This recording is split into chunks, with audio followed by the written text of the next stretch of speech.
एक ओर जब देश कोरोना की दूसरी लहर से लड़ रहा है तो समस्या केवल संसाधनों का अभाव ही नहीं है, बल्कि देश के कुछ राज्यों में नेतृत्व का अभाव भी एक बड़ी समस्या बनकर उभर रहा है।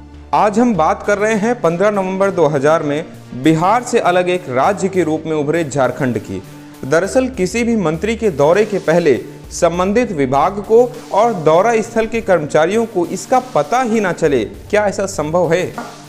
क्या एक अस्पताल जहां उस राज्य के स्वास्थ्य मंत्री स्वयं दौरा करने जा रहे हों, उसको इस दौरे का पता ही न चले? ऐसा संभव है?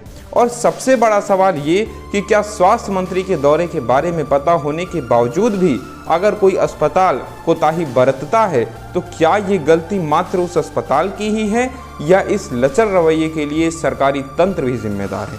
आपको बता दें कि बीते मंगलवार 13 अप्रैल को झारखंड की राजधानी रांची के एक सदर अस्पताल में राज्य के स्वास्थ्य मंत्री बन्ना गुप्ता की मौजूदगी के बावजूद रांची से 100 किलोमीटर दूर हजारीबाग से अच्छी स्वास्थ्य व्यवस्था की उम्मीद लगाए अपने पिता को भर्ती कराने रांची पहुंची एक बेटी ने प्रशासन की लापरवाही के चलते अपने पिता को खो दिया।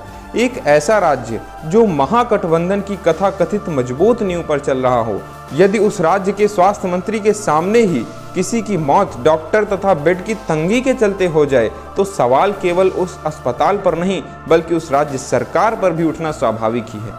आखिर कौन सी सरकार अपनी राजधानी तक की स्वास्थ्य व्यवस्था में ऐसी कोताही बरतती है? 1 घंटे तक मरीज अस्पताल के सामने एम्बुलेंस में तड़पता रहा और कोई डॉक्टर या स्टाफ उसकी सुध लेने तक नहीं आया, और आखिर उस बेटी के आंखों के सामने ही उसके पिता ने दुनिया को अलविदा कह दिया। और तो और स्वास्थ्य मंत्री को अपने सामने देखकर जब उस बेटी ने उनसे अस्पताल की लचर व्यवस्था पर प्रश्न करना शुरू किया तो उसके सामने तो उनसे कुछ न बोला गया, लेकिन बाहर मौजूद मीडिया कर्मियों से 2 टूक केवल इतना ही कहकर रवाना हो गए कि स्वास्थ्य विभाग राजनीतिक विभाग नहीं है, ये धर्म और मानवता का विभाग है। इस पे कोई क्या कर रहा है इतनी अभी फुर्सत नहीं है। कैसे भी करके लोग जल्दी जल्दी ठीक हों, जल्दी जल्दी लोगों को बेड मिले, लोग स्वस्थ हों, ये प्रायोरिटी है।